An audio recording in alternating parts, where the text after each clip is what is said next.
Hello दोस्तों, कैसे हाल है आपके। सभी कक्षा 11 से 12 में आने वाले बच्चों को बहुत बहुत बधाइयाँ। इस बार कोरोना वायरस की महामारी से सब लोग परेशान हैं, लेकिन एक फ़ायदा उन बच्चों को ज़रूर हो गया है जिन लोगों की अच्छी परफॉर्मेंस कक्षा 11 में नहीं थी, लेकिन वो फिर भी सरकार के आदेश के अनुसार कक्षा 12 में आ गए हैं। तो सभी बच्चे पास करके अलग अलग कक्षाओं में चले गए हैं। सभी कक्षा 6 वालों को 7 में, 7 को 8 में, 8 को 9 में और 11 वालों को 12 में क्या कर दिया गया है, प्रोन्नत कर दिया गया है। तो आप सबको बधाई कि आप बिना ज़्यादा मेहनत करे हुए ही कहाँ गए, कक्षा 12 में आ गए। खैर, अब आपको ज़्यादा मेहनत करनी है क्योंकि इस साल बड़ी दिक्कत आ रही है। हो सकता है अभी 1-2 महीने और स्कूल नहीं खुल पाए। अगर स्कूल नहीं खुल पाएंगे तो आपकी पढ़ाई का बहुत नुकसान होने वाला है। तो सरकार ने फिर हमें आदेश दिया कि हम लोग ऑनलाइन पढ़ाएं। दिक्कतें हैं कुछ ऑनलाइन पढ़ने में, लेकिन वो सब दिक्कतें धीरे धीरे दूर हो जाएंगी।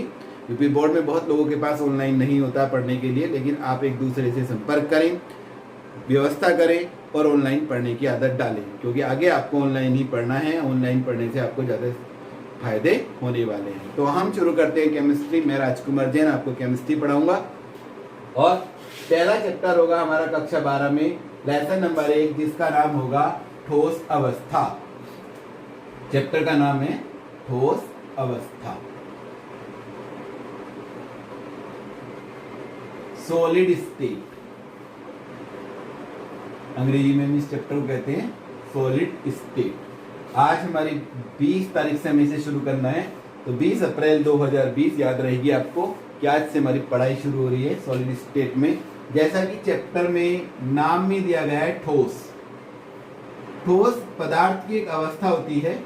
पदार्थ की जब भी हम अवस्थाएं पढ़ते हैं, कक्षा 6-7 में हम इस चीज को पढ़ लेते हैं कि पदार्थ जो होता है उसकी 3 अवस्थाएं होती हैं, ठोस, द्रव और गैस। और ये जो अवस्थाएं हैं ये इन पदार्थों के अणुओं की व्यवस्था के आधार पर ही बनती है।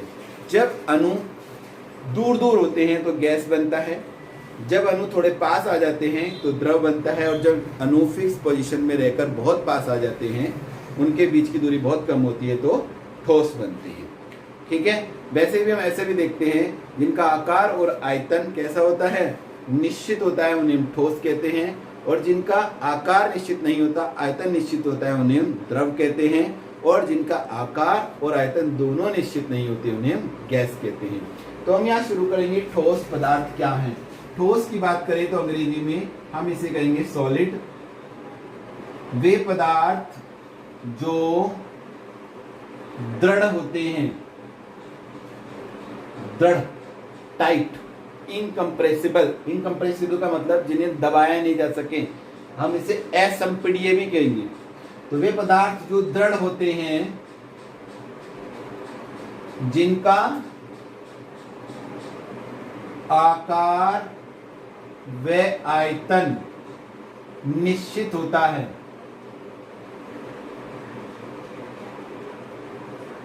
तथा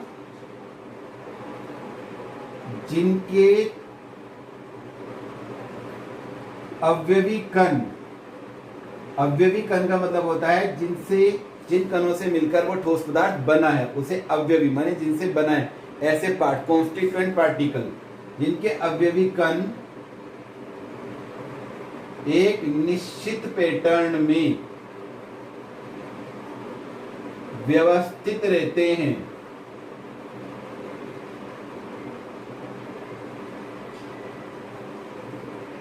ठोस कहलाते हैं। ठोस कहलाते हैं। जैसे बात करें हम ठोस की, सभी धातु,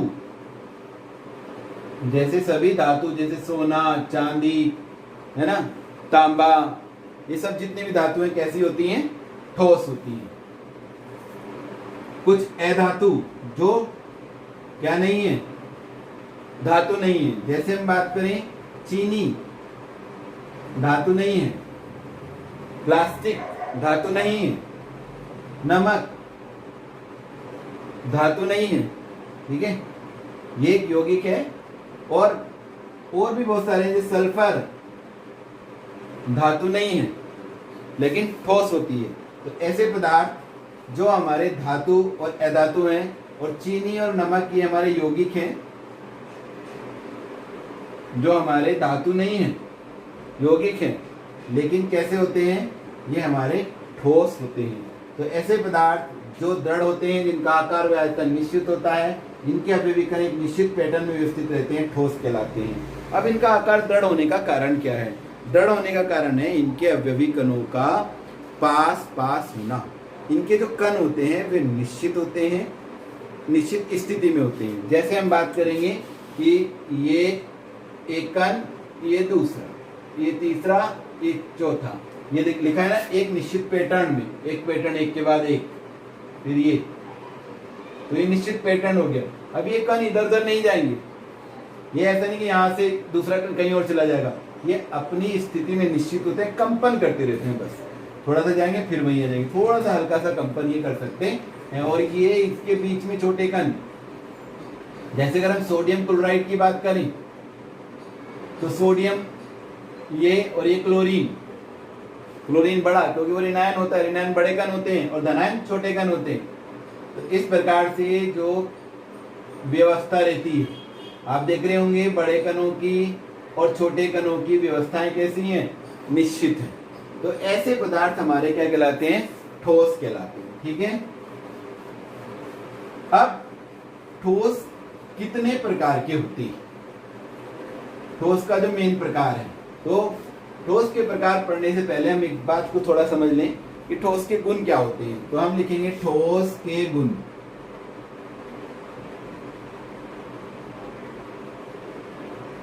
पहला, इनके आकार व आयतन निश्चित होते हैं। यह आपने समझ लिया कि इनका आकार निश्चित क्यों है, आयतन निश्चित क्यों है। दूसरा, इनके गलनांक भी निश्चित होते हैं।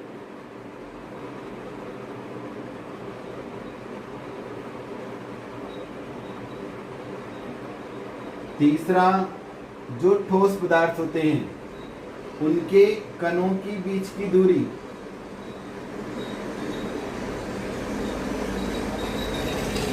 कणों के बीच की दूरी कम होती है। चौथा, इनके कण निश्चित स्थिति में रहते हैं, माने इधर उधर नहीं दौड़ते, इधर उधर गति नहीं, निश्चित स्थिति में रहते हैं तथा अपनी स्थिति के चारों ओर कंपन करते रहते हैं।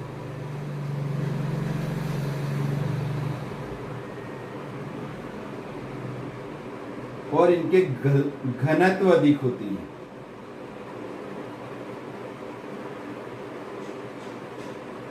तो ऐसे पदार्थों को हम क्या कहते हैं, ठोस कहते हैं। ठोस के गुण हुए। अब ठोस के प्रकार की बात करेंगे। समझ में आ गई बात आपको? जो इनके आकार व आयतन है वो निश्चित है, गलनांक निश्चित होते हैं, कणों के बीच की दूरी कम है, और एक इनके जो कण है उनके बीच में आकर्षण अधिक होता है, अंतरान्विक आकर्षण की मात्रा भी अधिक होती है। चलिए, ये तो जूनियर क्लासेस का है। अब हम पढ़ते हैं ठोस के प्रकार।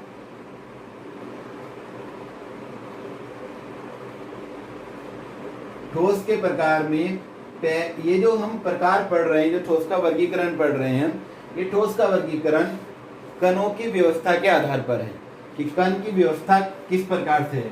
तो कणों की व्यवस्था के आधार पर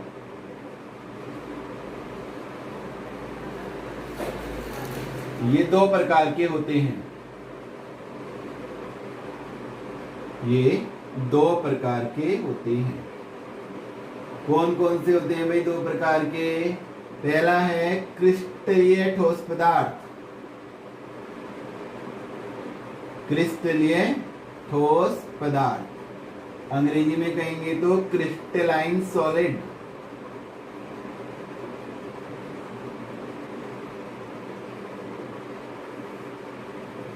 ये वे पदार्थ हैं जिनके कणों की व्यवस्था के आधार पर ना, जिसके कणों की व्यवस्था दीर्घ परासी होती है।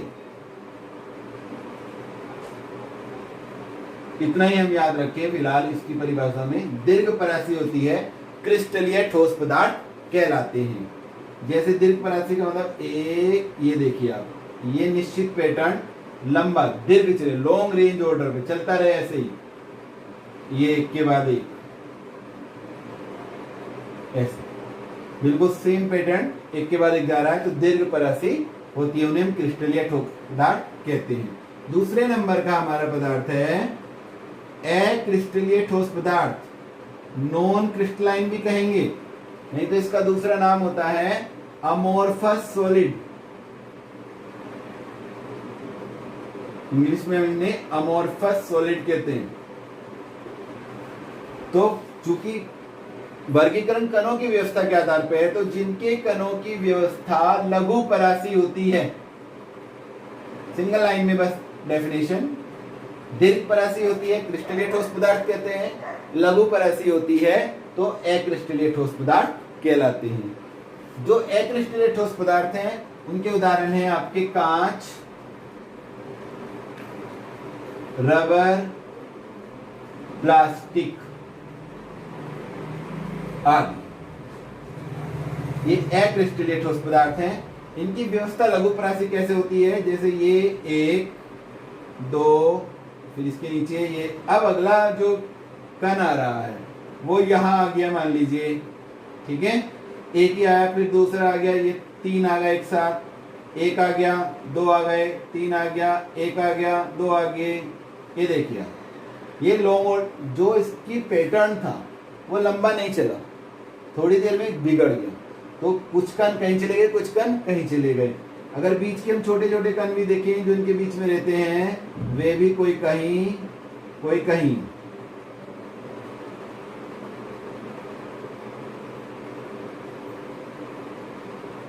माने इरेगुलर कणों की व्यवस्था रहती है, उन्हें हम अक्रिस्टलीय ठोस पदार्थ कहते हैं। चलिए आया समझ में आपको क्रिस्टलीय पदार्थ किसे कहते हैं, अक्रिस्टलीय किसे कहते हैं, आ गया होगा जहां तक मुझे उम्मीद है। नहीं आया है तो आप हमारे से कमेंट करके या आप फोन करके भी हमारे से पूछ सकते हैं। चलिए अब चलते हैं क्रिस्टलीय और अक्रिस्टलीय ठोस में अंतर, कैसे पहचाने अक्रिस्टलीय ठोस को और क्रिस्टलीय ठोस को। पहली बात जो मैंने आपको बताई थी, निश्चित ज्यामितीय आकृति, ज्यामितीय आकृति निश्चित। इसकी देखें अनिश्चित आकृति, जरूरी नहीं है निश्चित होगी, अनिश्चित ज्यामितीय आकृति।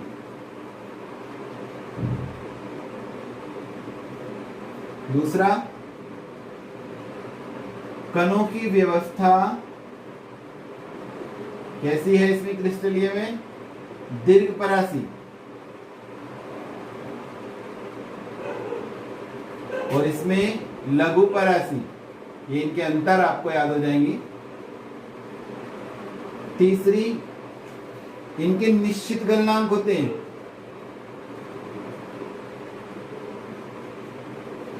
इनके गलनांक निश्चित नहीं होते, अनिश्चित गलनांक।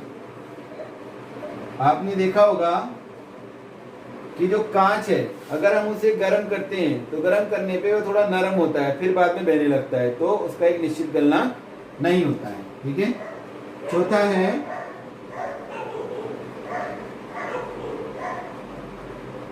इनको चाकू से काटने पर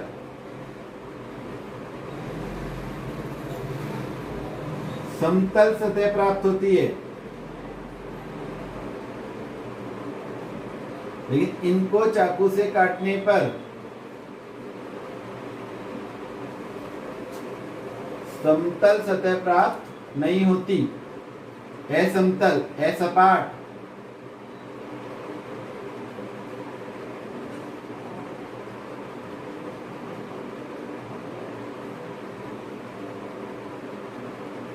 अगर हम जो ठोस पदार्थ होते हैं उन्हें अगर हम कट करते हैं तो बिल्कुल स्मूथ सरफेस आती है, और अगर अक्रिस्टलीय ठोस पदार्थ को करेंगे, जैसे अगर आप कांच को काटते हैं तो आप देखेंगे उसकी सरफेस पे हाथ फेर के देखिए इस प्रकार से, तो आपको चिकनापन नहीं मिलेगा, वो हल्की सी खुरदुरी मिलती है। कारण जो कणों का आकार है वो इरेगुलर रहता है, तो थोड़े थोड़े कण जो ऊपर नीचे रहते हैं वो उसी तरह से उसकी खुरदुरी सतह बना देते हैं।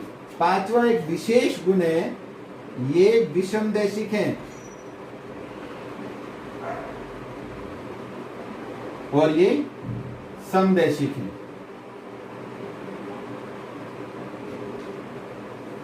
इसे कहते हैं अंग्रेजी में आइसोट्रोपिक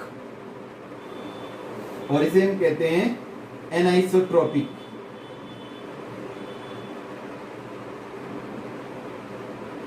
इसे समझिए हम समदैशिक, ये 5 अंतर हो गए।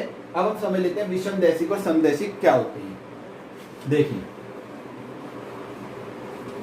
जैसे कि मैंने आपको बताया था कि जो क्रिस्टलीय ठोस पदार्थ हैं उनकी आकृति डेफिनिट है, निश्चित, दीर्घपरासी, लॉन्ग रेंज ऑर्डर।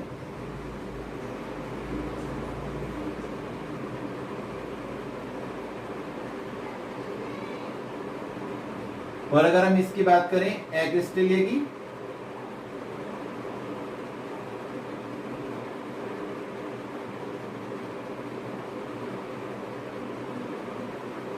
कहीं पर कैसा, कहीं पर कैसा।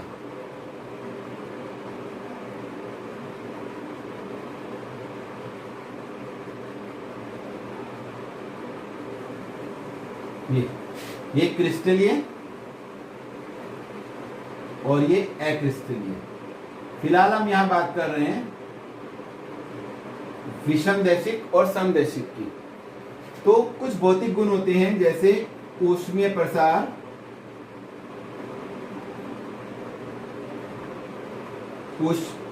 विद्युत चालकता, अपवर्तनांक, प्रकाश का वेग आदि भौतिक गुण।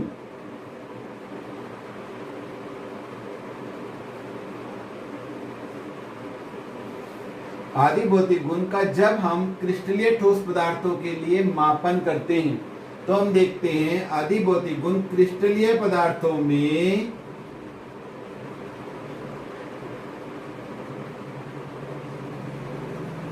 सभी दिशाओं में डायरेक्शन में भिन्न मान आते हैं, में भिन्न होते हैं, इसलिए इन्हें हम कहते हैं विषमदैशिक। क्योंकि अगर हम बात करें प्रकाश का वेग की बात कर लेते हैं हम, तो अगर प्रकाश हमारा इस तरह से निकला तो आप देख रहे होंगे बिल्कुल सीधा निकल गया, तो इसमें कोई भी बाधा नहीं आई, तो प्रकाश का वेग ज्यादा होगा। लेकिन अगर यहाँ से निकलेगा तो ये छोटे छोटे कण इसके रास्ते में आए, तो अब इसका मान, अगर इसका a है तो इसका मान यहाँ b आ जाएगा, यानी इसका x है तो इसका y आ जाएगा।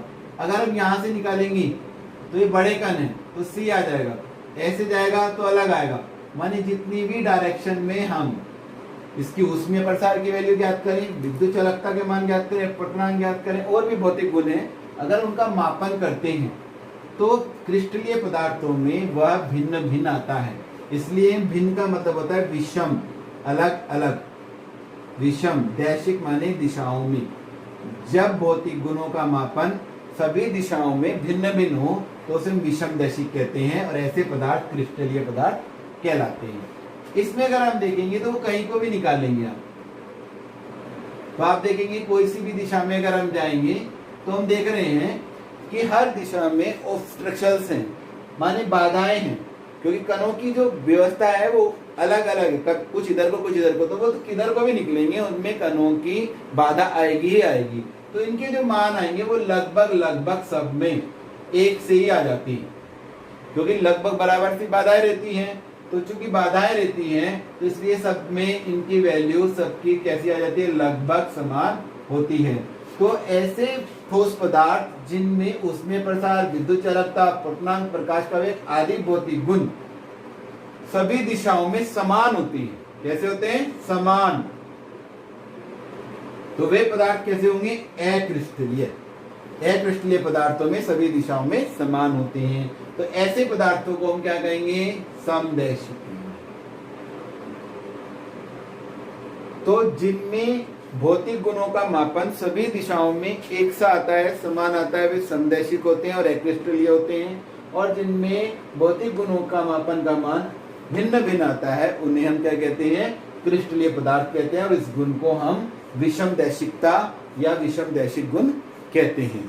तो आपको समझ में आ गया होगा ये कि समदैशिक क्या है और विषम दैशिक क्या है। अक्रिस्टलीय ठोस पदार्थों के बारे में मैं आपसे 2 मिनट चर्चा और करूंगा। जो अक्रिस्टलीय ठोस पदार्थ होते हैं उनमें हम देखते हैं शॉर्ट रेंज ऑर्डर है। शॉर्ट रेंज ऑर्डर का मतलब लघु पराग। तो कुछ अवस्था में उनकी अवस्था कैसी रहती है, जैसे हमने 6 पार्टिकल ये बिल्कुल अरेंज हैं, यहाँ आके गड़बड़ हो गया तो ये इतनी स्थिति हमारी कैसी है, इसकी नियमित पैटर्न में है। आगे जाके ये बदल रहा है तो ओवरऑल देखें तो ये हमारी पैटर्न कैसा हो गया है, हमारा इरेगुलर हो गया। लेकिन जिस हिस्से में इसकी व्यवस्था एक सी होती है उस हिस्से को हम क्रिस्टलाइट कहते हैं। क्रिस्टलाइट उतने हिस्से को। इनसे क्या होता है कि इनके गुणों में थोड़ी सी परिवर्तन आ जाते हैं। जैसे आपने देखा होगा जो पुरानी इमारतें होती हैं, पुरानी इमारतें जो होती हैं उनकी जो खिड़कियां हैं, उनकी जो खिड़कियों के शीशे हैं उनमें जो कांच लगा है, उन कांच में हम देखते हैं नीचे की ओर कुछ मोटापन आ जाता है। तो वो मोटे क्यों हो गए हैं, वो मोटे इसलिए हो गए हैं क्योंकि ये अक्रिस्टलीय पदार्थ हैं और अक्रिस्टलीय पदार्थ हमेशा छद्म ठोस होते हैं। छद्म मतलब झूठे और क्रिस्टलीय पदार्थ रियल ठोस हैं। तो ये जो छद्म ठोस हैं माने झूठे हैं, ये अतिशीतित द्रव भी कहलाते हैं। अतिशीतित द्रव, सुपर कूल्ड लिक्विड, मतलब इनके अंदर बहने का गुण होता है, बहुत कम होता है लेकिन बहने का गुण होता है। और जब पुरानी इमारतें हैं तो कांच धीरे धीरे बहकर नीचे की ओर ठहरने लगता है और नीचे का स्थान कैसा हो जाता है, मोटा हो जाता है। क्योंकि कांच एक अतिशीतित द्रव है और समय के साथ साथ उसके कण नीचे की ओर बहने लगते हैं और नीचे का हिस्सा उसका मोटा हो जाता है। तो जो अक्रिस्टलीय ठोस पदार्थ है उन्हें हम छद्म ठोस भी कहते हैं, अतिशीतित द्रव भी कहते हैं और सेमी सॉलिड भी कहते हैं। ये अक्रिस्टलीय ठोस पदार्थों के ही नाम हैं।